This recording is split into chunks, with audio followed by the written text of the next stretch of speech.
National Broadcasting Company takes pride in presenting tonight the first in a cycle of 4 plays by Eugene O'Neill, never before broadcast.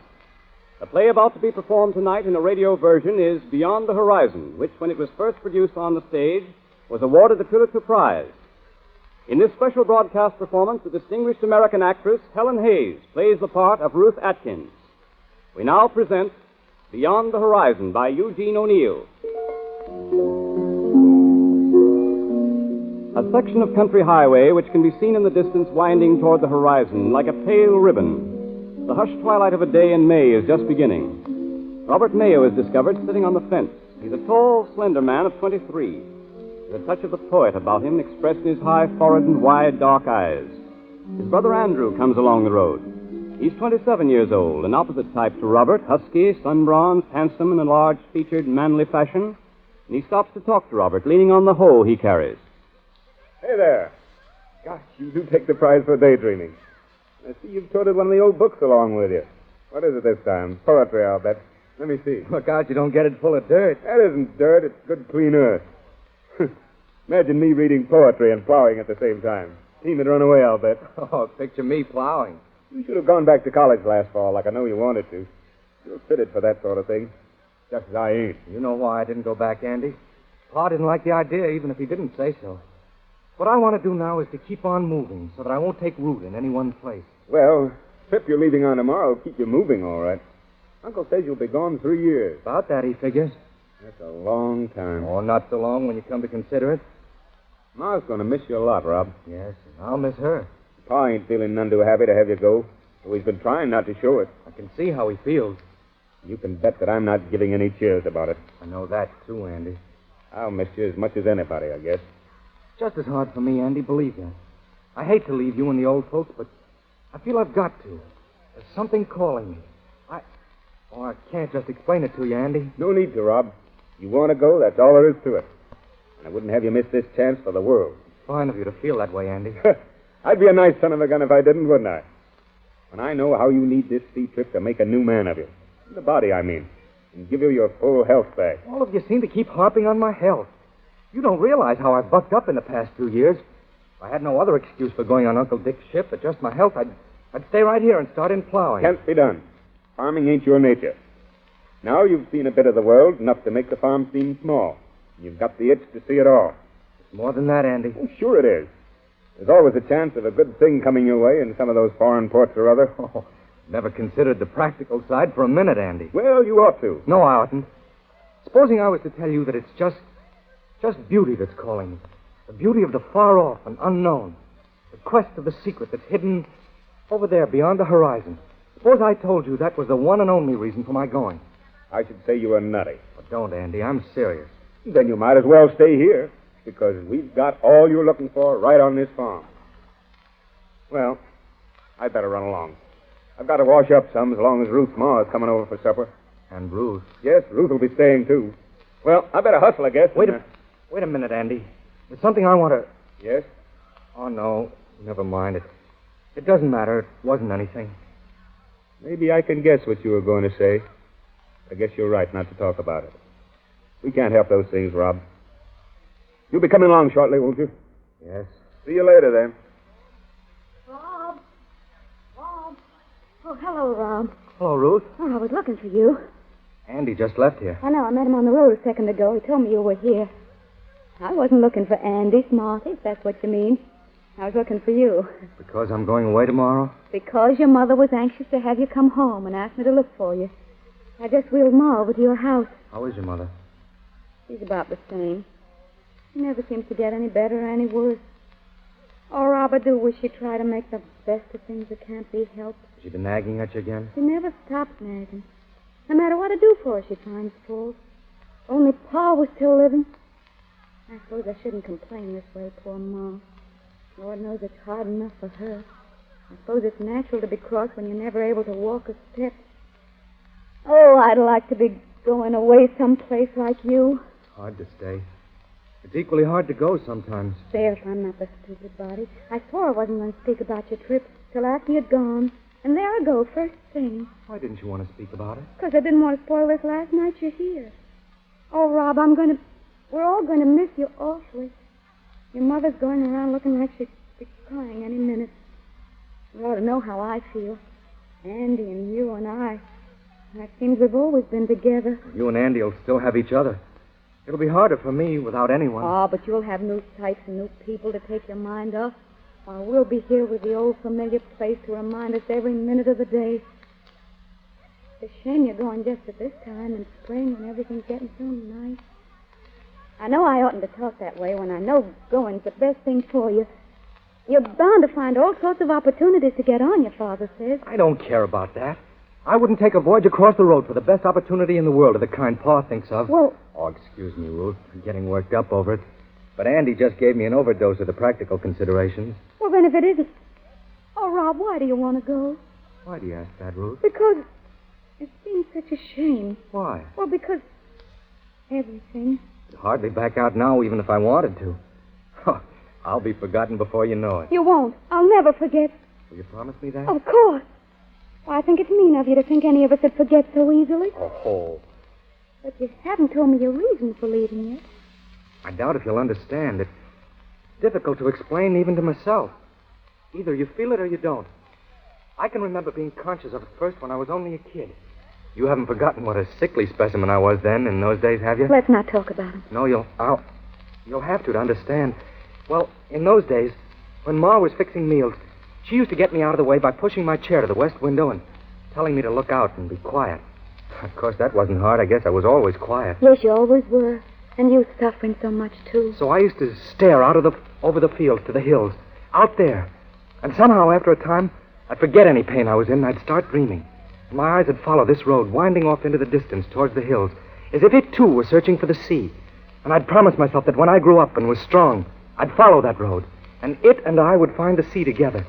You see, my making this trip is only keeping that promise of long ago. Yes, I see. Those were the only happy moments of my life then, dreaming there at the window. I liked to be all alone those times. I got to know all the different kinds of sunsets by heart, and all those sunsets took place over there, beyond the horizon. So gradually I came to believe that all the wonders of the world happen on the other side of those hills. That's why I'm going now, I suppose, because I can still hear them calling, but the horizon's just as far away and just as luring as ever. Do you understand now, Ruth? Yes. You feel it then? Oh, yes, I do. Oh, Rob, how could I help feeling it? You tell things so beautifully. So, now you know why I'm going. It's for that reason. That and one other. You've another? Then you must tell me that, too. I wonder if I ought to. You'll promise not to get angry, whatever it is? Yes, I promise. I love you. That's the other reason. Oh, Rob. I wasn't going to tell you, but I feel I have to. Can't matter now that I'm going so far away and for so long. You see, I've loved you all these years. You mustn't mind my telling you this, Ruth.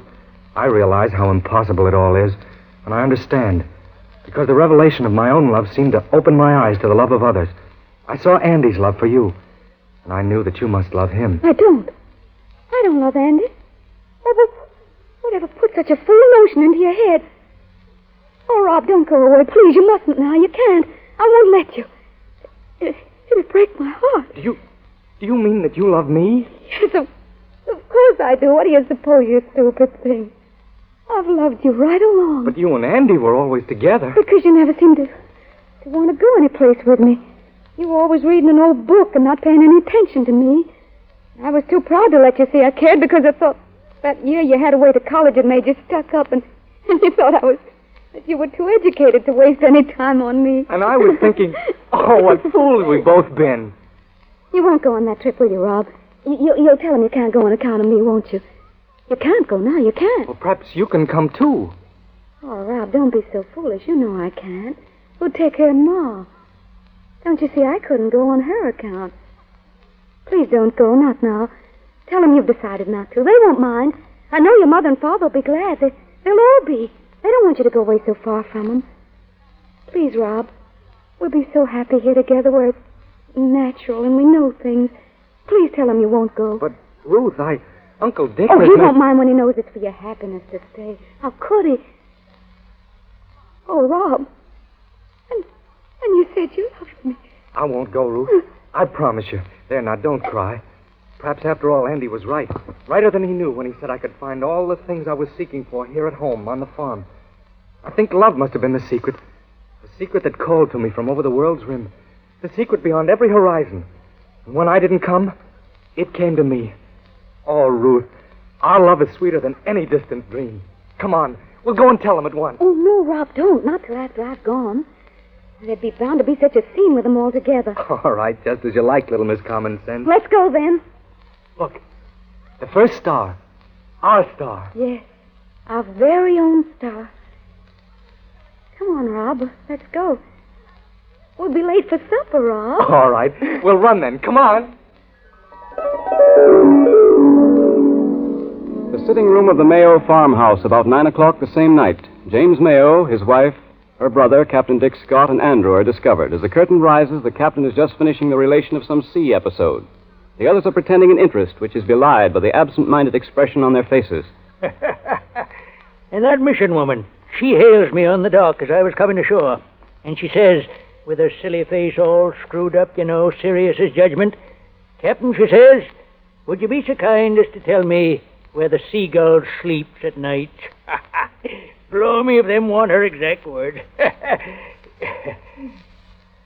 Well, you folks look as if you were setting up with a corpse. Ain't anybody dead, be there? Don't play the dunce, Dick. You know as well as we do there ain't no great cause to be feeling chipper. And there ain't no cause to be wearing mourning either that I can make out. Well, I wish Robbie weren't going. There, Katie. Well, I do wish he wasn't. You shouldn't be taking it so hard, as far as I can see. This voyage will make a man of him. I'll see to it he learns how to navigate and study for a mate's certificate right off. And it'll give him a trade for the rest of his life, if he wants to travel. But I don't want him to travel all his life. I never realized how hard it was going to be for me to have Robbie go, or I wouldn't have considered it for a minute. Oh, it ain't no good going on that way, Kate. Now it's all settled. It's all right for you to talk. You never had no children. There's one thing none of you seem to take into consideration. That Rob wants to go. He's dead set on it. Anders right, Katie. That ends all argument. You can see that. Wonder what's happened to Robert. He's been gone long enough to wheedle the wood at home, certain. Can't be out dreaming of the stars his last night. Why didn't you wheel Miss Atkins back tonight, Andy? So there you be at last. What you been doing all this time? Oh, you ought to wear your coat a sharp night like this, Robbie. Kate, you treat Robert as if he was 1 year old. Why, you look all worked up over something, Robbie. What is it? There is something. Something I got to tell you, all of you. Something I discovered only this evening. Something very beautiful and wonderful. Let's get to the point, son. Well, the point's this, Pa. I'm not going. I mean, I can't go tomorrow with Uncle Dick. Or at any future time either. Oh, Robbie, I'm so glad. You ain't serious, be you, Robert? Seems to me it's a pretty late hour in the day for you to be upsetting all your plans so sudden. What is this foolishness you're talking of? Ruth told me this evening that she loved me. It was after I'd confessed I loved her. I told her I hadn't been conscious of my love until after the trip had been arranged, and I realized it would mean leaving her. That was the truth. I didn't know it until then. I knew it. Oh, Robbie, I'm so happy you're not going. I knew you'd be happy, Ma. Well, I'll be. You beat all for getting folks all tangled up, Robert. And Ruth, too. Whatever got into her? Sudden. I was thinking... Now, never mind what you were thinking, James. Yes, I suppose you're right, Katie. How it ever come about, it do beat anything I ever heard. We're glad you ain't going, your ma and I, for we'd missed you terrible, that's certain and sure. We're glad you found happiness. Ruth's a fine girl. Make her a good wife to you. Thank you, Pa. I guess it's my turn to offer congratulations, isn't it? Andy! What? I didn't see you. Were you here when... I heard everything you said. And here's wishing you every happiness, you and Ruth. You both deserve the best there is. Thanks, Andy. It's fine of you to... Good luck to you both. Well, what's the matter, Dick? Aren't you going to congratulate Robbie? Of course I be. Luck to you, boy. Thanks, Uncle Dick. So you're not to come in on the Sunday with me. I can't, Uncle, not now. Oh, I wouldn't miss it for anything else in the world under any other circumstances. But you see, I've found a bigger dream. I want you all to understand one thing. I'm not going to be a loafer on your hands any longer. I'm going to settle right down and take a real interest in the farm and do my share. I'll prove to you, Pa, that I'm as good a Mayo as you are or Andy when I want to be. That's the right spirit, Robert. Ain't none of us doubt your willingness. But you ain't never learned. And I'm going to start learning right away. And you'll teach me, won't you? Of course I will, boy. I'd be glad to. Only you'd best go easy at first. You don't mean to tell me you're going to let him stay, do you, James? Why, things being as they be, Robert's free to do as he's a mind to. Let him. What a very idea. Then all I got to say is, you're a soft, weak-willed critter to be permitting a boy, and women, too, to be laying your course for you whenever they darn please. It's just the same with me as it was with you, Dick. You can't order the tides on the sea to suit you. And I ain't pretending I can regulate love for young folks. Love. Huh. They ain't old enough to know love when they sight it. Love. Oh, I'm ashamed of you, Robert. To go letting a little hugging and kissing in the dark spoil your chances to make a man out of yourself. Ain't common sense. No, sir, it ain't. Well, a fine one you are to be talking about love, Dick. An old cranky bachelor like you. Goodness sake. I've never been a fool like most, if that's what you're staring at. Sour grapes, aren't they, Dick? Good gracious, Dick, you do act silly. Flying into a temple over nothing. Nothing. You talk as if I weren't concerned nohow in this here business. Seems to me I've got a right to have my say. Ain't I made all arrangements with the owners? Stocked up with some special grub all on Robert's account? You've been fine, Uncle Dick, and I appreciate it truly. Oh, we all does, Dick. I've been counting sure on having Robert for company on this voyage. To sort of talk to and show things to and teach, kinda. I got my mind to set on having him. I'm going to be double lonesome this voyage. Darn all this silly loving business anyway. Oh, but all this talk ain't telling me what I'm to do with that starboard cabin I fixed up. It's all painted white. Brand new mattress on the bunk. New sheets and blankets and things. You needn't worry about that spare cabin, Uncle Dick. If you've a mind to take me in Robert's place. Andy, you mustn't. You've made your decision, Rob. Now I've made mine. You're out of this, remember? But, Andy, you... Don't interfere, Rob. That's all I ask. You haven't answered my question, Uncle Dick. Of course. I'd be glad to have you, Andy. It's settled then. I can pack the little I want to take in a few minutes. Oh, now don't be a fool, Dick. Andy's only joking you. Huh? It's hard to tell who's joking and who's not in this house. I'm not joking, Uncle Dick. You need be afraid I'll go back on my word. Andy, that isn't fair. Seems to me this ain't no subject to joke over. Not for Andy. I agree with you, Pa. And I tell you again, once and for all, that I've made up my mind to go. But why, son? Why? I've always wanted to go. Andy! You shut up, Rob. I didn't ever mention it because as long as Rob is going, I knew it was no use. But now Rob's staying on here, there isn't any reason for me not to go. No reason. Can you stand there and say that to me, Andrew? Oh, it doesn't mean a word of it, James. Let me talk, Katie. What's come over you so sudden, Andy? You know as well as I do that it wouldn't be fair of you to run off at a moment's notice right now when you're up to our necks in hard work. Rob will hold his end up as soon as he learns. Robert was never cut out for a farmer, and you was. You can easily get a man to do my work. It sounds strange to hear you, Andy, but I always thought had good sense talking crazy like that. Get a man to take your place. You ain't been working here for no hire, Andy. But you can give me a notice to quit like you've done. The farm's yours as well as mine. You've always worked on it with that understanding. And what you're saying you intend doing is just skulking out of your rightful responsibility. I'm sorry, Pa. It's no use talking any more about it. Now there, I knew Andy come to his senses. Don't get the wrong idea, Ma. I'm not backing out. You mean you're going in spite of everything? Yes, I'm going. I've got to. I feel I oughtn't to miss this chance to go out into the world and see things, and I want to go. So, you want to go out into the world and see things? I never thought I'd live to see the day when a son of mine would look me in the face and tell a bare-faced lie. You're a liar, Andrew Mayo, and a mean one to boot. James! Pa, steady there, Jim. He is, and he knows it. I won't argue with you, Pa. You can think as badly of me as you like. You know I'm speaking truth, and that's why you're afraid to argue. You lie when you say you want to go away, to see things. You ain't got no liking in the world to go. I watched you grow up, and I know your ways, and they're my ways. You're running against your own nature, and you're going to be almighty sorry for you do. If I didn't know your real reason for running away, and running's away the only way to fit it. You're running away because you're put out and riled, because your own brother's got Ruth instead of you. And... Stop, Pa. I won't stand hearing that, not even from you. Oh, don't mind him, Andy, dear. He don't mean a word he's saying. It's the truth, Andy Mayo, and you ought to be bowed and shamed to think of. Pa! Won't you be still, James? Please, won't The you? truth, God's truth. You're wrong, Pa. It isn't truth. I don't love Ruth. I never loved her. And the thought of such a thing never entered my head. You're piling lie on lie. I suppose it'd be hard for you to explain anyone's wanting to leave this blessed farm except for some outside reason like that. But I'm sick and tired of it, whether you want to believe me or not. And that's why I'm glad to get a chance to move on. Andy, don't. You're only making it worse. I don't care. I've done my share of work here. I've earned my right to quit when I want to. I'm sick and tired of the whole business. I hate the farm and every inch of ground in it. I'm through for good and all. And if Uncle Dick won't take me in his ship, I'll find another. I'll get away somewhere, Don't somehow. answer him, James. You don't know a word he's saying. Oh, please, James, don't. You dare. You dare to speak like that to me. You talk like that about this farm, the Mayo farm, where you was born. You damned whelp. Easy there, Jim. Stop. Are you mad? Yeah, go. You're no son of mine. You can go to hell if you want to. You let me find you here in the morning, or I'll throw you out. Pa, for God's sake. You go tomorrow morning, and by God, don't come back. Don't dare to come back, by God. Not while I'm living, or I'll... James! Where are you going? I'm going to bed, Katie. Late. Katie. Late. James! Take back what you said to Andy. James! But he ain't the devil himself when he's roused. He'll be sorry for it when he's calmed down a bit. You don't know him.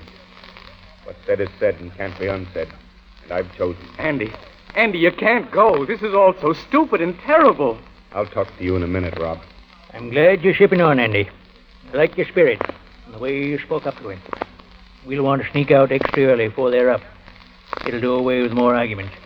Robert here can drive us downtown, bring back the team. Well, good night. Good night. Buck up, Rob. It ain't any use crying over spilt milk. It'll all turn out for the best. Let's hope. It couldn't be helped, what's happened. But it's a lie, Andy. It's a lie. Of course it's a lie. You know it, and I know it. But that's all ought to know it. I'll never forgive you. Oh, the whole affair's so senseless and tragic. Why did you think you must go away? You know better than to ask that. You know why. I can wish you and Ruth all the good luck in the world, and I do, and I mean it. But you can't expect me to stay around here and watch you two together day after day. Me alone, I couldn't stand it.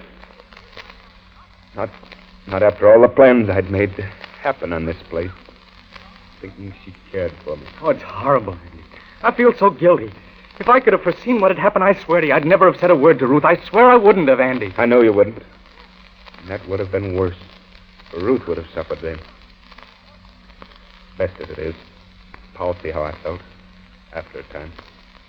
And if he don't, well, it can't be helped. But think of Ma.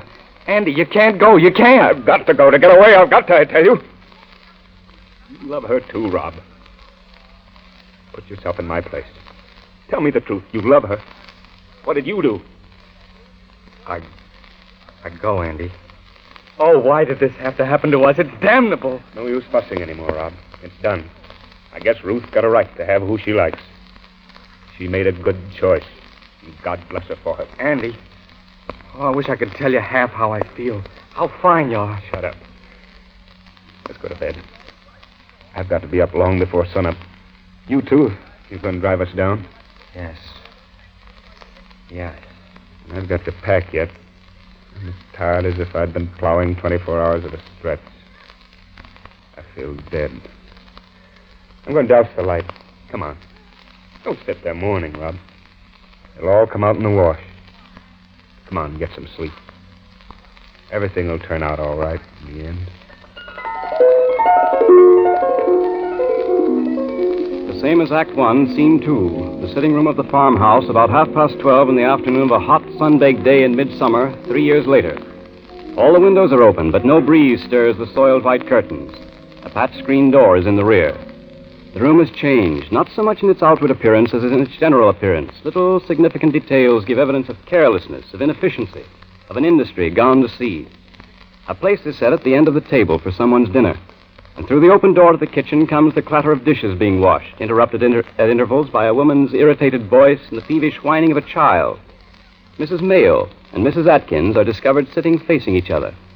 Mrs. Mayo's face has lost all character, disintegrated, become a weak mask wearing a helpless, doleful expression of being constantly on the verge of comfortless tears. Mrs. Atkins is in her wheelchair. She's a thin, pale-faced, unintelligent-looking woman of about 48, with hard, bright eyes. Both women are dressed in black. Mrs. Atkins knits nervously as she talks. Robert's late for his dinner again, as usual. I don't see why Ruth puts up with it. Oh, Robbie's always late for things. He can't help it, Sarah. Can't help it. How you do go on, Kate, finding excuses for him.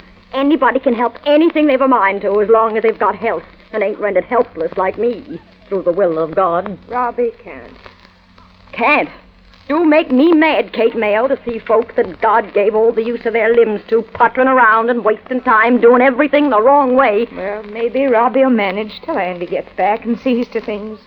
Can't be long now. Ruth says Andy ought to turn up any day. I wonder if he's changed much. Oh, he used to be so fine-looking and strong. 3 years. Seems more like 300. Oh, if James could only live till he come back and forgiven him. It was the will of God. Drat that young one. Seems as if she cries all the time on purpose to set a body's nerves on edge. No, it's the heat upsets her. Mary doesn't feel any too well these days. Poor little child. She gets it right from her pa, being sickly all the time. You can't deny Robert was always ailing as a child. Ruth enters from the kitchen, carrying in her arms her 2-year-old daughter Mary, a pretty but sickly and anemic-looking child with a tear-stained face. Ruth has aged appreciably. Her face has lost its youth and freshness. There's a trace in her expression of something hard and spiteful. She sits in the rocker in front of the table and sighs wearily. She wears a gingham dress with a soiled apron tied around her waist. Land sakes, if this isn't a scorcher. That kitchen's like a furnace. Why didn't you call me to help you with the dishes? No, the heat in there'd kill you. Dolly, Mama.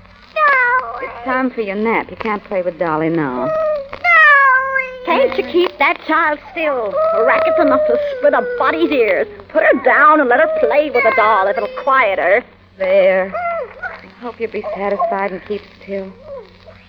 No wonder Rob wouldn't try to get to meals on time once in a while. Something must have gone wrong again. I suppose so. Something's always going wrong these days, it looks like. It wouldn't if you possessed a bit of spunk. You're too easygoing, that's the trouble. Do stop your nagging at me, Ma. I'm sick of hearing you. I'll do as I please about it, and thank you for not interfering. It's too hot to argue. Let's talk about something pleasant. Didn't I hear you speaking about Andy a while ago? We were wondering when he'd get home. Rob says any day now is liable to drop in and surprise us, him and the captain. It'll certainly look natural to see him around the farm again. Well, let's hope the farm will look more natural, too, when he's had a hand at it, the way things are now. Will you stop harping on that, Ma? We all know things aren't as they might be, but what's the good of complaining all the time? There, Kate Mel, ain't that just what I told you? I can't say a word of advice to my own daughter, even. She's that stubborn and self-willed. For goodness sakes, Ma. Never mind, Andy'll fix everything when he comes. Oh, yes, I know he will. He always did know just the right thing to do. It's a shame for him to come home and have to start in with things in such a topsy-turvy. Andy'll manage. Yeah. I suppose it isn't Rob's fault things go wrong with him. Atlantic Ocean, but it's baking in here. Let's go out under the trees where there's a breath of fresh air. Come on, Kate. You better come too, Ruth. Do you good. Learn him a lesson and let him get his own dinner. Don't be such a fool. He wouldn't mind. He doesn't eat much. But I can't go anywhere. I've got to put Baby to bed. Well, let's go, Kate. I'm boiling in here. All right. An eager expression comes over Ruth's tired face. She glances towards the door furtively, and then gets up and goes to the desk. She takes a letter from a pigeonhole and retreats swiftly to her chair with it. She opens the envelope and reads the letter with great interest, a flush of excitement coming to her cheeks. Robert walks up the path and opens the screen door quietly and comes into the room. He, too, has aged. His shoulders are stooped as if under a too great a burden. His eyes are dull and lifeless, his face burned by the sun and unshaven for days. Sun's hot today. Don't. Why don't you shave? You look awful. I forgot. It's too much trouble anyway, this weather. Well. How's this little girl of mine this hot day, huh? Daddy. Don't do that to her. You know it's time for a nap, and you'll get her all waked up. And I'll be the one that'll have to sit beside her till she falls asleep. Oh, you needn't bother. I'll put her to bed. You've got to get back to your own work, I should think. Oh, yes, I was forgetting. Reading Andy's letter again? I think you'd know it by heart by this time. I've got a right to read it, haven't I? He says it's meant for all of us. Right. Oh, don't be silly, Ruth. There's no question of right. I was only saying you must know all that's in it after so many readings. Well, I don't. I suppose you'll be wanting your dinner now. I don't care. I'm not hungry. And here I've been keeping it hot for you. Oh, all right, then bring it in and I'll try to eat. I've got to get her to bed first. Come, dear. It's after time and you can hardly keep your eyes open now. No, Daddy. Mary. No. There, now you see what you've done. I told you not Let to. her alone, then. She's all right where she is. She'll fall asleep on my lap in a minute if you'll stop bothering She'll her. not do any such thing. She's got to learn to mind me. You naughty child. Will you come with Mama when she tells you for your own good? No, Daddy. A good spanking's what you need, my young lady, and you'll get one from me if you don't mind better. Do you hear? Leave her alone. How often do I have to tell you not to threaten her with whipping? I won't have it. Now, there, little girl. Baby mustn't cry. Daddy won't like you if you do. Daddy'll hold you, and you must promise to go to sleep like a good little girl. Will you when Daddy asks you? A fine one you are to be telling folks how to do things. All right. Take care of her then if you think it's so easy. And we'll show Mama we're a good little girl, won't we? Daddy. Yeah. Let's see now. Does your mother take off your shoes and stockings before you nap? Yes, Daddy. Well, we'll show Mama we know how to do those things, won't we? There we are. All nice and cool and comfortable. Well, Now, will you promise to go right to sleep if Daddy takes you to bed? yes, Daddy. That's the good little girl. He gathers her up in his arms carefully and carries her into the bedroom. His voice can be heard faintly as he lulls the child to sleep. Ruth comes out of the kitchen and gets the plate from the table. She hears the voice from the room and tiptoes to the door to look in. And then she starts for the kitchen, but stands for a moment thinking, a look of ill-concealed jealousy on her face. At a noise from inside, she hurriedly disappears into the kitchen. A moment later, Robert re-enters. He comes forward and picks up the shoes and stockings, which he shoves carelessly under the table. And then, seeing no one about, he goes to the sideboard and selects a book. Coming back to his chair, he sits down and immediately becomes absorbed in reading. Ruth returns from the kitchen, bringing his plate heaped with food and a cup of tea. She sets those before him and sits down in her former place. Robert continues to read, oblivious to the food on the table. For heaven's sakes, put down that book. Don't you see your dinner's getting cold? Oh, excuse me, Ruth. I didn't notice. No. I think you might have some feeling for me, Rob, and not always be late for meals. If you think it's fun sweltering in that oven of a kitchen to keep things warm for you, you're mistaken. I'm sorry, Ruth. Really, I am. Something crops up every day to delay me. I mean to be here on time. Mean twos don't count. Then punish me, Ruth. Let the food get cold and don't bother about me. I'd have to wait just the same to wash up after you. I can wash up. A nice mess there'd be then. The food's lucky to be able to get cold this weather. And besides, you've got your own work that's got to be done. Oh, yes, of course. Work you'll never get done by reading books all the time. Why do you persist in nagging at me for getting pleasure out of reading? Is it because... Because I'm too stupid to understand them. I suppose you were going to say. No. Why do you goad me into saying things I don't mean? Haven't I got my share of troubles trying to work this cursed farm without your adding to them? You know how hard I've tried to keep things going in spite of bad luck. Bad luck. And my own very apparent unfitness for the job. Oh, why can't we pull together? We used to. I do the best I know how. I know you do. But let's both of us try to do better. Say a word of encouragement once in a while when things go wrong, even if it is my fault. You know the odds I've been up against since Pa died. I'm not a farmer. I never claimed to be one. And I've got to pull things through somehow. With your help, I can do it. With you against me... So promise that. And I'll promise to be here when the clock strikes and anything else you tell me to do. Is it a bargain? I suppose so. Lucky Andy's coming back. Yes. Andy'll see the right thing to do in a jiffy.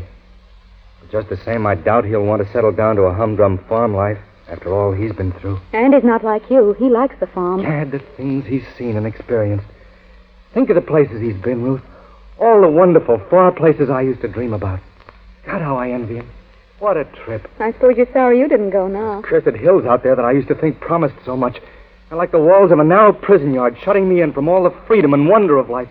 Sometimes I think if it wasn't for you, Ruth, and little Mary, I'd chuck everything up and walk down that road with just one desire in my heart. To put the whole rim of the world between me and those hills. To be able to breathe freely once more. You're not the only one. And Andy. Andy, who's had the chance. What's he got out of it? His letters read like the diary of a farmer. You needn't make fun of Andy. When I think... Oh, but what's the use? You know I wasn't making fun of Andy personally. It's just his attitude towards things. You was too making fun of him, and I ain't going to stand for it. You ought to be ashamed of yourself. A fine one to talk about anyone else. After the way you've ruined everything with your lazy loafing. The stupid way you do things. Stop that kind of talk, do you hear? You finding fault with your own brother, who's 10 times the man you ever was or ever will be. You're jealous, that's what. Jealous because he's made a man of himself, while you're nothing but a... Ruth, you'll be sorry for talking like that. No, I won't. I won't ever be sorry. I'm only saying what I've been thinking for years. Ruth, you can't mean that. What do you think? Living with a man like you. Having to suffer all the time because you've never been man enough to work and do things like other people. But no, you'd never own up to that. You think you're so much better than other folks. With your college education where you never learned a thing. and always reading your stupid books instead of working.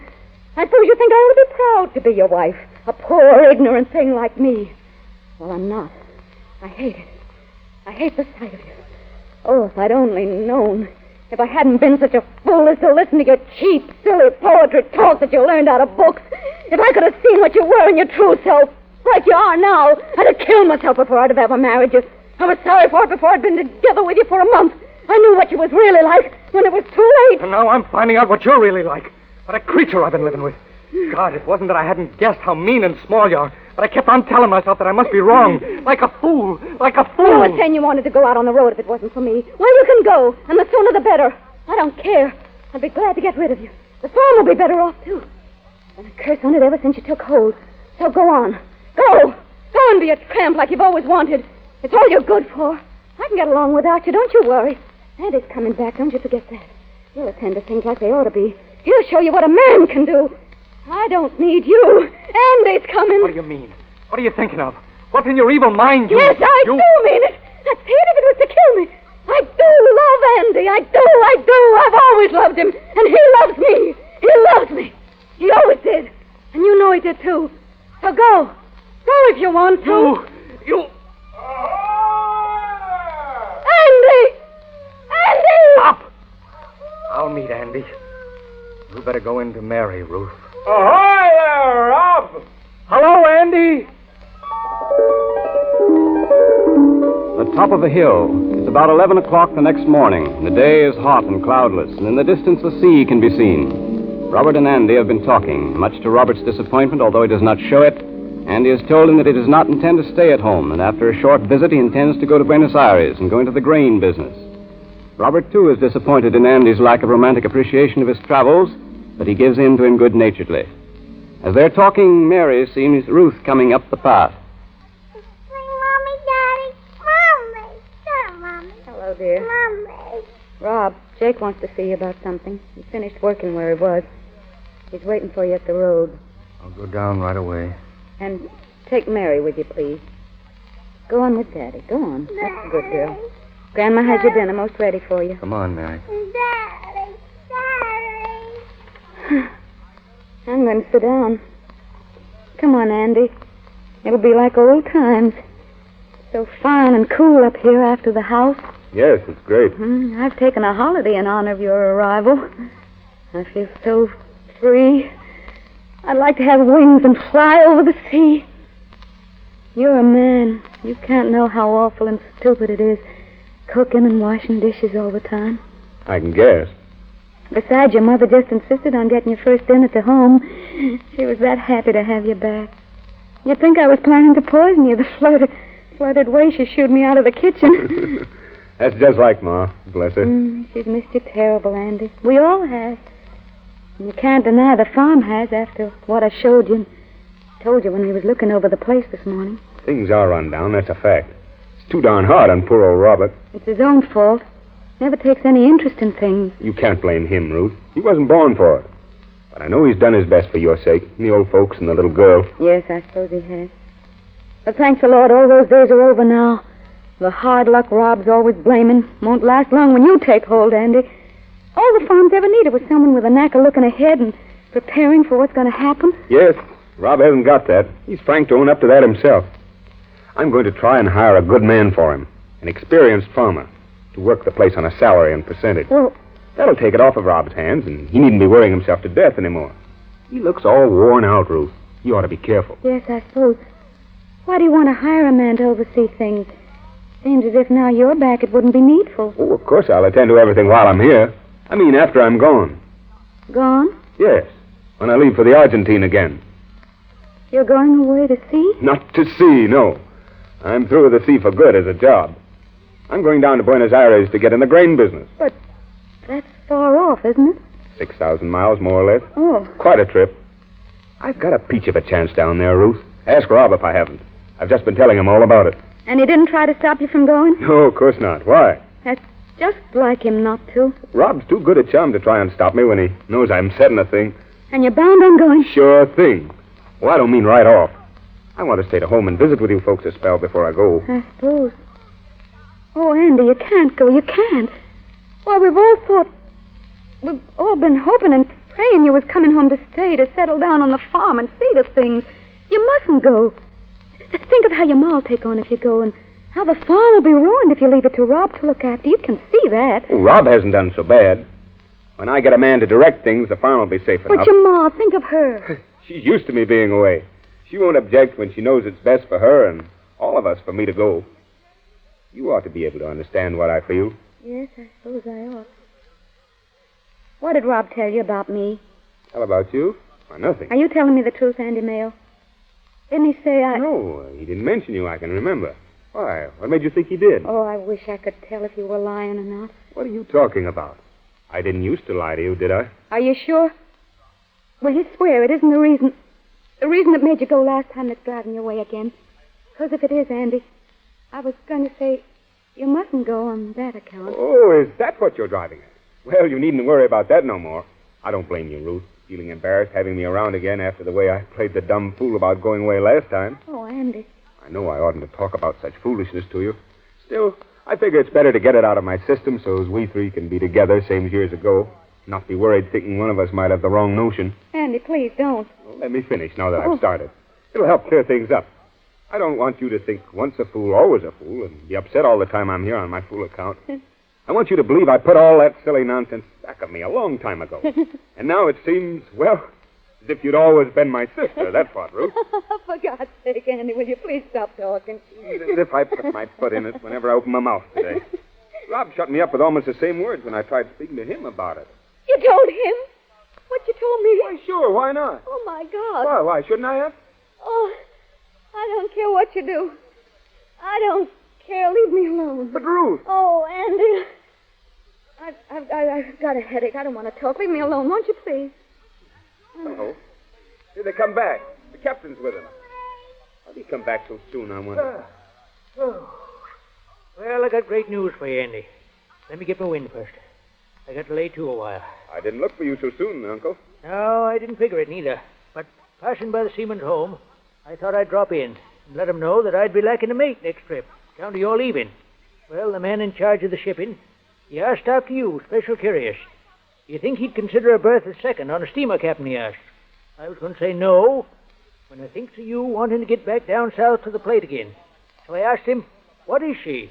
Where's she bound? She's El Paso, brand new tramp, he says. And she's bound for Buenos Aires. Gosh, that is luck. When does she sail? Tomorrow morning. I'd like to take it. There may not be another ship for Buenos Aires with a vacancy in months. Still, tomorrow morning soon. Yet it's a chance in 1,000. What do you think, Rob? What did you do? Oh, he who hesitates, you know. It's a piece of good luck thrown in your way, and I think you owe it to yourself to jump at it. But don't ask me to decide for you. Yes. Go, Andy. Yes, I guess I will. It'll be the best thing for all of us in the end. Then that's settled. Yes, I'll take the berth. The sooner I go, the sooner I'll be back. That's a certainty.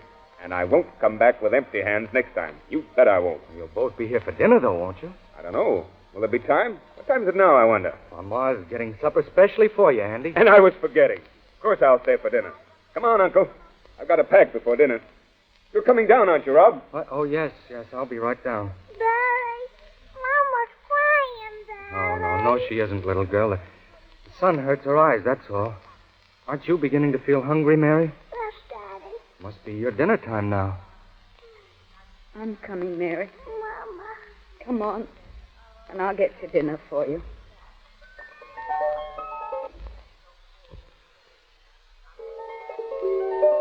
The sitting room of the farmhouse, about 6 o'clock in the morning of a day toward the end of October, 5 years later. It's not yet dawn. The room, seen by the light of the shadeless oil lamp with a smoky chimney, which stands on the table, presents an appearance of decay, of dissolution. Ruth is discovered sitting by the stove. A heavy shawl is wrapped about her shoulders, half concealing her dress of deep mourning. She has aged horribly. Her pale, deeply lined face has the stony lack of expression of one to whom nothing more can ever happen, whose capacity for emotion has been exhausted. Her mother is asleep in her wheelchair beside the stove. Robert appears in the doorway. His hair is long and unkempt, his face and body emaciated. There are bright patches of crimson over his cheekbones, and his eyes are burning with fever. They're waiting for the return of Andy, who has wired that he is bringing a specialist with him. Robert, running true to the mental attitude produced by the latest stages of his disease, is full of hope.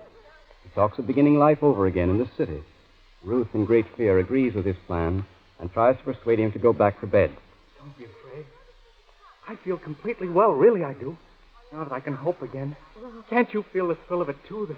The vision of a new life opening up after all the horrible years? Yes, Rob, but do be Oh, careful. nonsense. I won't be careful. I'm getting back all my strength. I'm going out to see the sunrise. It's an augury of good fortune. No sun yet. In time. All I can see is the black rim of the damned hills outlined against the creeping grayness. It's not a very happy augury, is it? The sun will come soon. Please go to bed, won't you, Rob? You don't want to be all wore out when the specialist comes, do you? No, that's right. He mustn't think I'm sicker than I am. I do feel as though I could sleep now. Good, sound, restful sleep. Yes, that's what you need most. I'll shut this door so you be quiet.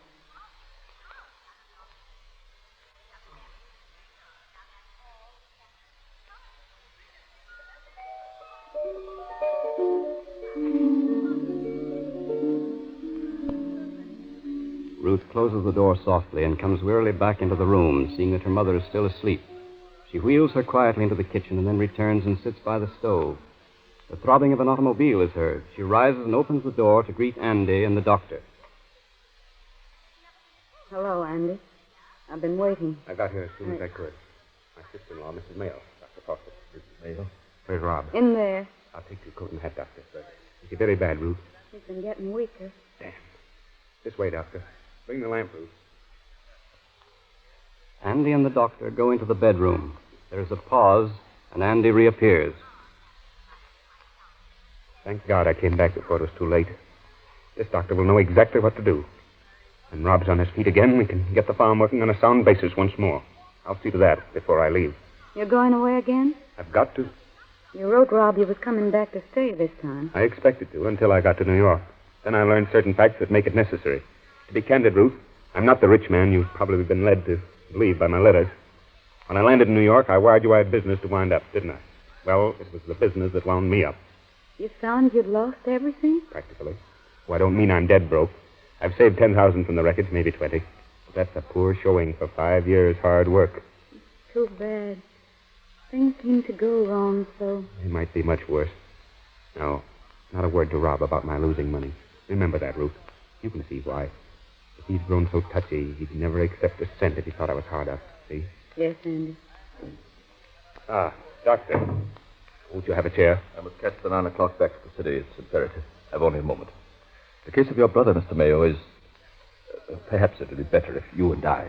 I know what you mean, Doctor. Don't be afraid I can't stand it. I'm used to bearing trouble by this, and I can guess what you found out. Rob's going to die. Ruth. I'm afraid my diagnosis of your brother's condition forces me to the same conclusion as Mrs. Mayo. But, Doctor, surely... Your brother hasn't long to live. Perhaps a few days, perhaps only a few hours. It's a marvel that he's alive at this moment. My examination revealed that both of his lungs are terribly affected. Good God. I'm sorry to have to tell you this. If there was anything that could be done... There isn't anything? It's too late. 6 months ago, there might... But if we were to take him to the mountains, or to Arizona... That might have prolonged his life 6 months ago. But now... Good heavens. You haven't told him this, have you, Doctor? No. I lied to him. I said a change of climate. I must leave you. But there must still be some chance. There's always that last chance. A miracle. Goodbye, Mrs. Mayo. Goodbye. I'll walk to the car with you, Doctor. Right.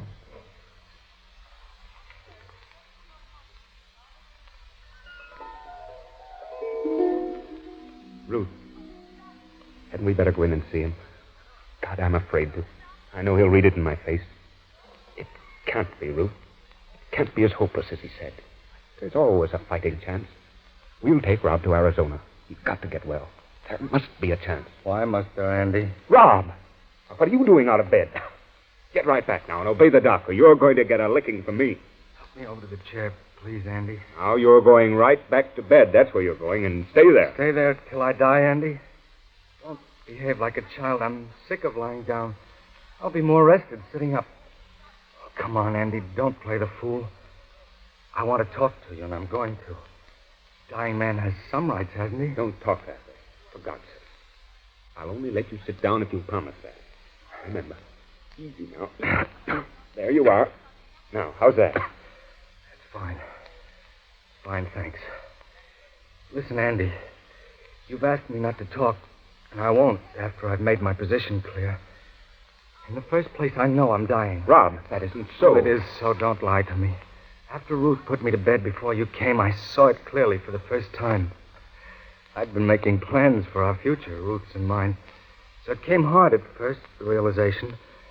Then, when the doctor examined me, I knew. Well, he tried to lie about it. And then to make sure, I listened at the door to what he told you. So don't mock me with fairy tales about Arizona or any such rot as that.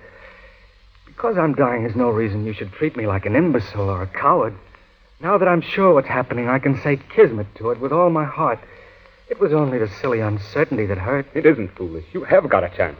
If you heard all the doctor said, that ought to prove it to you. You mean when he spoke of the miracle? I don't believe in miracles in my case. Besides, I know more than any doctor on earth could know, because I feel what's coming. But we've agreed not to talk about it. Tell me about yourself, Andy. You went in the grain business with that friend of yours. Yes. After 2 years, I had a share in it. I sold out last year, then I took to speculating. In wheat? Yes. And you made money gambling? Yes. I've been wondering what the great change was in you, a farmer. To gamble in a wheat pit with scraps of paper. You know, there's a spiritual significance in that picture, Andy. I'm a failure, and Ruth's another, but we can both justly lay some of the blame for our stumbling on God. But you're the deepest dyed failure of the three, Andy. You've spent 8 years running away from yourself. Do you see what I mean? You used to be a creator when you loved the farm. You and life were in harmonious partnership, but now... My brain's muddled. But part of what I mean is that your gambling with the thing you used to love to create proves how far astray you'll be punished, Andy. You'll have to suffer to win back. It's no use, Andy. I can't say it. I think I know what you're driving at, Rob. And it's true, I guess. I want you to promise me to do one thing, Andy, after... I'll promise anything, as God is my judge. Remember, Andy, Ruth has suffered double her share. And only through contact with suffering, Andy, will you awaken. Listen, Andy, you must marry Ruth afterwards. Rob. You're tired out, Rob. You better lie down and rest a while, don't you think? We can talk later on. Later on? But you always were an optimist, Andy. It must be near sunrise, isn't it? It's after 6. Shut the door, Andy. I'd like to be alone. He's out of his head now, isn't he? He may be a little delirious. The fever would do that. God, what a shame. There's nothing we can do but sit and wait. He was talking wild like he used to. Only this time it sounded unnatural, don't you think? I don't know. The things he said to me had truth in them. Even if he did talk them way up in the air like he always sees things. Still, why do you suppose he wanted us to promise we'd... You know what he said? His mind was wandering, I suppose. No, there was something back of it. He wanted to make sure I'd be all right after he'd gone, I expect. No, it wasn't that. He knows very well I'd naturally look after you without anything like that. He might be thinking of something happened 5 years back. The time you came home from the trip. What happened? What do you mean? We had a fight. Fight? What's that to do with me? It was about you, in a way. About me? Yes, mostly. You see, I'd found out I'd made a mistake about Rob soon after we were married. When it was too late. Mistake? You mean you found out you didn't love Rob? Yes. Good God. And then I thought that when Mary came, it'd be different, and I'd love him. But I didn't. It didn't happen that way. And I couldn't bear his blundering and his book reading. I grew to hate him almost. Ruth. I couldn't help it. No woman could. It had to be because I loved someone else, I'd found out. It can't do no harm to tell you now when it's all past and gone and dead. You were the one I really loved. Only I didn't come to the knowledge of it till too late. Ruth, you know what you're saying. It was true then. How could I help it? No woman could. Then you loved me that time I came home? I'd known your real reason for leaving home the first time. Everybody knew it. And for 3 years I'd been thinking... That I loved you? Yes. Then that day on the hill you laughed. About what a fool you'd been for loving me once. And I knew it was all over. Good God. I never thought... And did Rob? That's what I started to tell. We'd had a fight just before you came, and I got crazy mad.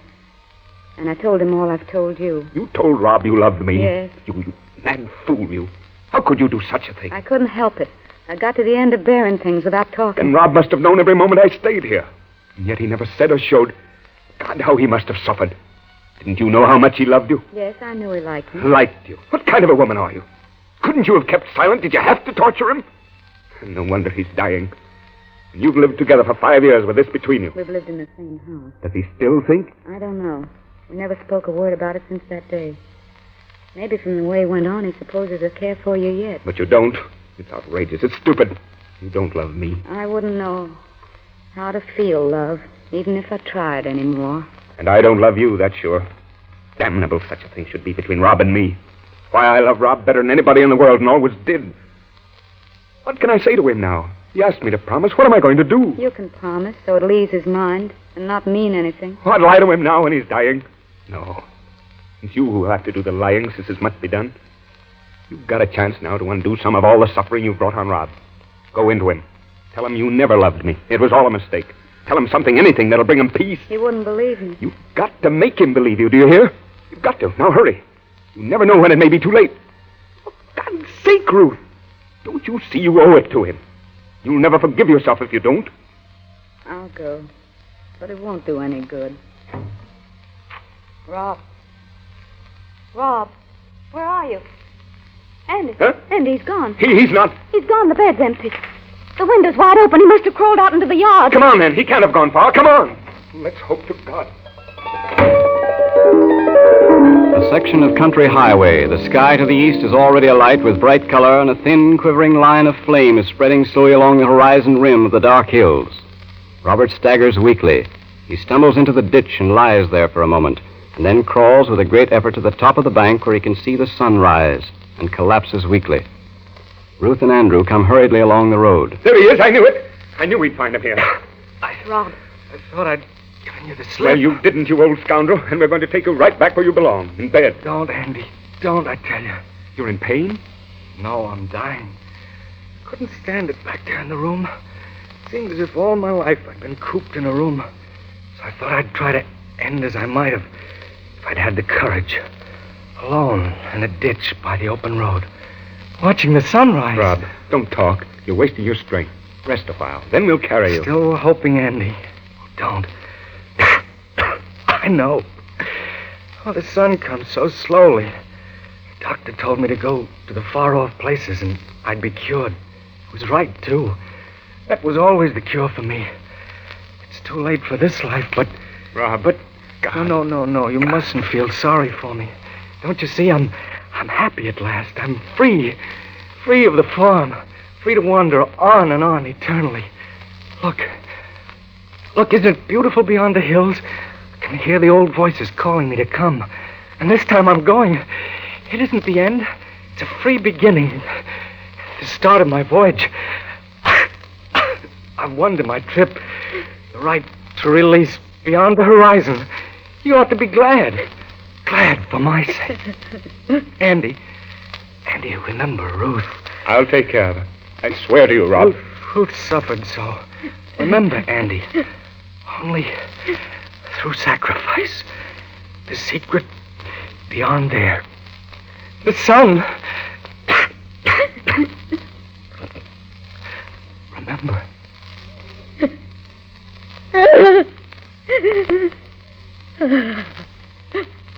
He's dead. You never told him. He was so happy without my lying to him. This is your doing, you woman, you coward, you murderess. Don't, Andy, don't. I couldn't have helped it. And he knew how I'd suffered, too. He told you to remember. Forgive me, Ruth, for his sake. Now remember, we've both made a mess of things. We must try to help each other, and in time, we'll come to know what's right. And perhaps we... I don't know. From now on, only 2 failures. Only 2. One has found freedom. You have been listening to the first in a cycle of 4 plays by Eugene O'Neill, especially prepared for broadcast.